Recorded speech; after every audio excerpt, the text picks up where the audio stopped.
नमस्कार स्टूडेंट्स, मैं अरविंदा गडई हूं। आप देख रहे हैं ज्ञानदीप ओडिशा चैनल। आज हम कंटिन्यू करेंगे BCom fourth semester major 8 financial management and risk management unit 2 financing decision part 4। अगर आपने पहले पार्ट्स नहीं देखे हैं तो चैनल के प्लेलिस्ट से जरूर देखिए। तो चलिए देखते हैं आज हम क्या क्या पढ़ने वाले हैं। आज हम दो बहुत इंपॉर्टेंट कॉन्सेप्ट्स कवर करेंगे। पहला है weighted average cost of capital, जिसे हम WACC कहते हैं, और दूसरा है मार्जिनल कॉस्ट ऑफ कैपिटल यानी MCC। हम WACC को आराम से समझेंगे, उसका कैलकुलेशन और इवैल्यूएशन करेंगे और फिर आगे बढ़कर MCC के बारे में भी यही सारी चीजें डिस्कस करके फाइनली कंक्लूड करेंगे। चलिए शुरू करते हैं हमारे पहले सेक्शन से। सबसे पहले ये समझते हैं कि आखिर ये weighted average cost of capital यानी WACC है क्या चीज। देखिए, नोट्स में बिल्कुल साफ साफ लिखा है। सिंपल वर्ड्स में WACC का मतलब है average cost of total capital, जिसका मतलब ये हुआ कि कंपनी ने जो टोटल पैसा यानी टोटल पूंजी जमा की है उस पर एवरेज खर्चा कितना आ रहा है। अब इसकी फॉर्मल डेफिनेशन देखते हैं। ये कहती है the average rate of return required by all providers of capital, यानी जो भी कंपनी को पैसा देते हैं जैसे equity share holders, preference share holders या क्रेडिटर्स, उन सभी को कंपनी को जो एक एवरेज रिटर्न देना पड़ता है वही है WACC। लेकिन कैसे? Weighted according to their proportion in the total capital, मतलब टोटल कैपिटल में जिसका जितना हिस्सा है उस हिसाब से उसे वेट देकर कैलकुलेट किया जाता है। की कॉन्सेप्ट समझना बहुत जरूरी है। देखिए, हर सोर्स का कॉस्ट अलग होता है, तो WACC क्या करता है, ये उन सभी अलग अलग कॉस्ट का एक कंबाइंड एवरेज निकाल देता है। तो ये टोटल कैपिटल बनता कैसे है, इस डायग्राम को देखिए, बिल्कुल क्लियर हो जाएगा। टोटल कैपिटल के 4 मेन कंपोनेंट्स होते हैं। पहला कॉस्ट ऑफ इक्विटी कैपिटल, जो पैसा हम इक्विटी शेयर होल्डर से उठाते हैं। दूसरा है cost of preference share capital. तीसरा कॉस्ट ऑफ डेट कैपिटल, जैसे कि डिबेंचर्स या बैंक से लिया गया लोन। और चौथा कॉस्ट ऑफ रिटेन्ड अर्निंग्स, यानी कंपनी का अपना ही पैसा जो वो बिजनेस में वापस लगा देती है। WACC इन चारों के कॉस्ट को मिलाकर ही बनता है। अब सवाल उठता है कि WACC इतना इंपॉर्टेंट क्यों है। इसके 5 मेन कारण हैं।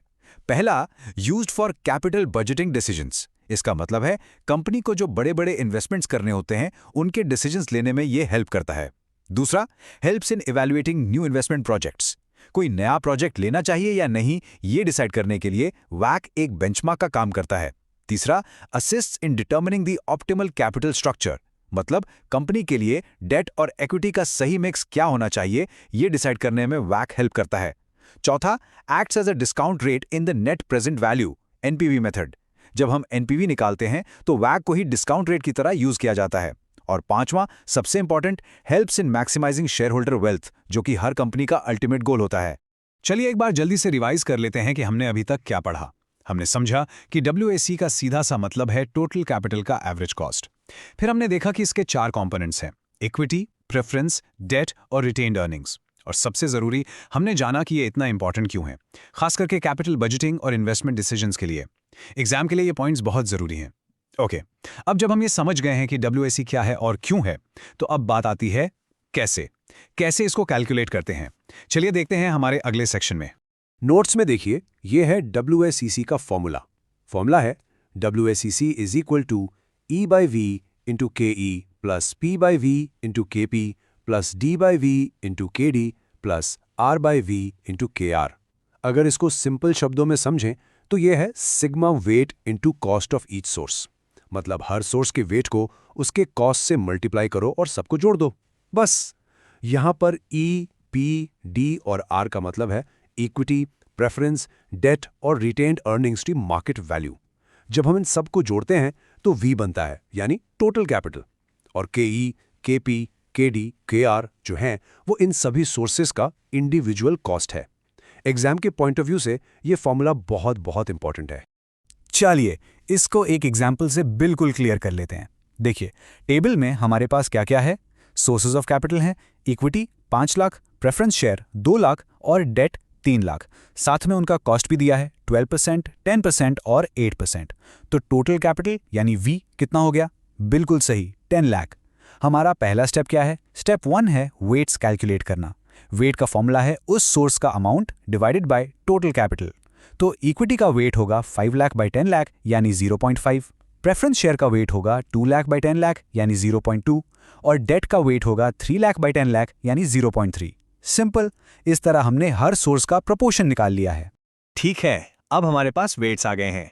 अब आते हैं स्टेप 2 पर, जिसमें हम वैक कैलकुलेट करेंगे। हम वही फॉर्मूला यूज करेंगे, sigma weight into cost of each source. तो हम वैल्यूज पुट करते हैं। इक्विटी के लिए 0.5 टाइम्स 12%, प्रेफरेंस के लिए 0.2 टाइम्स 10% और डेट के लिए 0.3 टाइम्स 8%। कैलकुलेशन करने पर क्या आता है, देखिए, 6% प्लस 2% प्लस 2.4%। अब इसको ऐड कर दीजिए, तो हमारा फाइनल WAC निकल कर आता है 10.4%। इसका मतलब है कि इस कंपनी का weighted average cost of capital 10.4% है। तो चलिए इस कैलकुलेशन को भी एक बार रिवाइज कर लेते हैं। बहुत सिंपल है। हमने WACC का फॉर्मूला देखा, जो कि है हर सोर्स के वेट को उसके कॉस्ट से मल्टीप्लाई करके सबको जोड़ देना। और इसके दो ही सिंपल से स्टेप्स हैं। स्टेप 1 हर सोर्स का वेट निकालो, और स्टेप 2 उन वेट्स को उनके कॉस्ट से मल्टीप्लाई करो और सबको ऐड कर दो। सिंपल। ठीक है, आगे बढ़ते हैं अपने अगले सेक्शन पर, सेक्शन 3 इवैल्यूएटिंग WACC। एग्जाम के लिए इसके फायदे और नुकसान यानी प्रोज एंड कॉन्स जानना बहुत जरूरी है। चलिए पहले वैक के फायदे यानी एडवांटेजेस देखते हैं। पहला, considers all sources of finance. ये सभी सोर्सेज को इंक्लूड करता है, इसलिए ये काफी कॉम्प्रहेंसिव है। दूसरा, highly useful for investment appraisal. Project evaluation के लिए ये बहुत काम का है। तीसरा, helps in overall financial planning. और चौथा, provides a single overall cost of capital. एक ही नंबर मिल जाता है जो डिसीजन मेकिंग को आसान बना देता है। अब इसकी कुछ लिमिटेशंस भी हैं। पहला, difficult to estimate exact component costs. खास करके कॉस्ट ऑफ इक्विटी निकालना थोड़ा ट्रिकी हो जाता है। दूसरा, market values fluctuate frequently. Market value बदलती रहती है तो वैक भी चेंज होता रहता है। और तीसरा, assumes a constant capital structure, जो कि रियल लाइफ में हमेशा पॉसिबल नहीं होता। तो इस पूरे वैक सेक्शन का निचोड़ क्या है? The bottom line is WACC is an essential financial tool used to measure the overall cost of financing a business. ये बिजनेस को फाइनेंस करने का ओवरऑल कॉस्ट बताता है, और मैनेजर्स इस पर 3 चीजों के लिए रिलाई करते हैं। पहला, evaluate the profitability of investment projects. दूसरा, maintain an optimal capital structure. और तीसरा, सबसे जरूरी, to maximise share holder wealth. चलिए, तो WACC हमने पूरा समझ लिया। अब इसके आगे बढ़ते हैं और एक इसी से जुड़ा हुआ कॉन्सेप्ट देखते हैं। हमारा सेक्शन 4 है introducing marginal cost of capital, जिसे हम शॉर्ट में MCC कहते हैं। तो ये मार्जिनल कॉस्ट ऑफ कैपिटल क्या है? इसका कोर कॉन्सेप्ट है MCC refers to the cost of obtaining one additional unit of capital by a firm।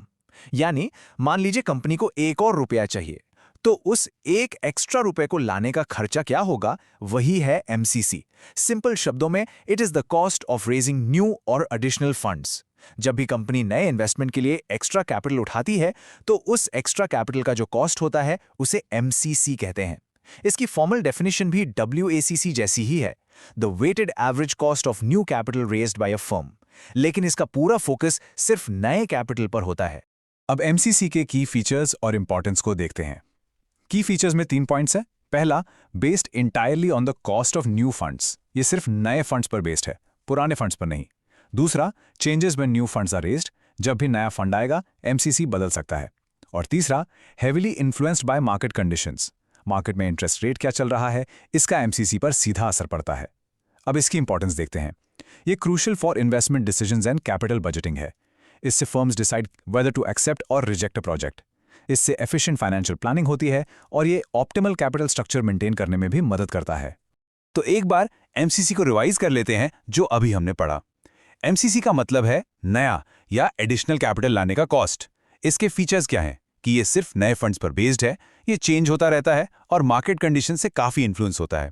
और इसकी इंपॉर्टेंस इन्वेस्टमेंट डिसीजंस के लिए ये बहुत जरूरी है। चलिए अब आगे बढ़ते हैं सेक्शन 5 में, जहां हम देखेंगे इसका फॉर्मूला और सबसे इंपॉर्टेंट इसका डिसीजन रूल। अब देखिए, इसका फॉर्मूला देखकर आपको लगेगा कि ये तो बिल्कुल वैक जैसा है, और आप बिल्कुल सही है।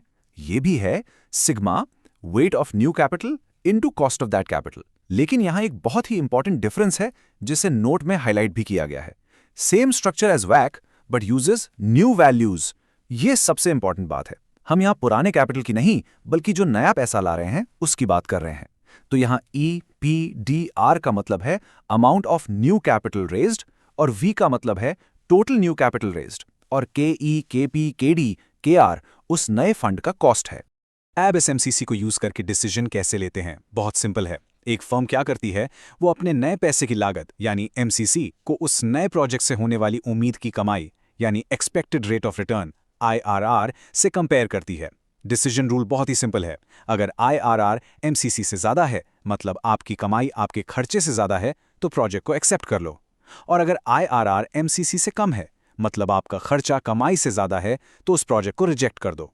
एग्जाम के लिए ये डिसीजन रूल बहुत इंपॉर्टेंट है। तो चलिए इसको भी एक बार शॉर्ट में रिवाइज कर लेते हैं। MCC का फॉर्मूला WACC जैसा ही है, बस याद रखिएगा ये न्यू वैल्यूज यूज करता है। और डिसीजन रूल बहुत इंपॉर्टेंट है। अगर प्रोजेक्ट का रिटर्न यानी IRR उसके मार्जिनल कॉस्ट यानी MCC से ज्यादा है तो प्रोजेक्ट एक्सेप्ट करो, वरना रिजेक्ट। सिंपल। ओके, चलिए अब हम अपने बिल्कुल लास्ट सेक्शन पर चलते हैं। Section 6, evaluating MCC and conclusion.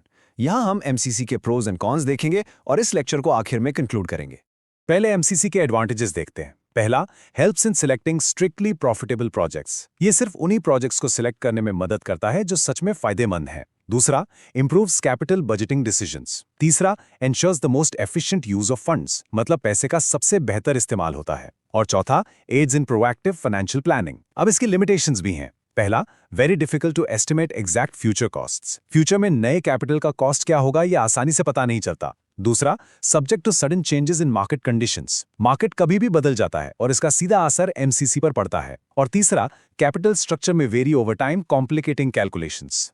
तो इस पूरे लेक्चर का आखिरी कंक्लूजन क्या है? समरी ये है, MCC represents the true cost of raising additional funds for new investments. MCC नए इन्वेस्टमेंट्स के लिए पैसा लाने का असली कॉस्ट बताता है और ये कैपिटल बजटिंग, इन्वेस्टमेंट डिसीजंस और फाइनेंशियल प्लानिंग में एक बहुत इंपॉर्टेंट रोल प्ले करता है। और सबसे जरूरी चीज है द गोल्डन रूल, जिसे आपको हमेशा याद रखना है। By comparing marginal cost of capital (MCC) with expected return (IRR), firms can consistently choose profitable projects and maximize shareholder wealth.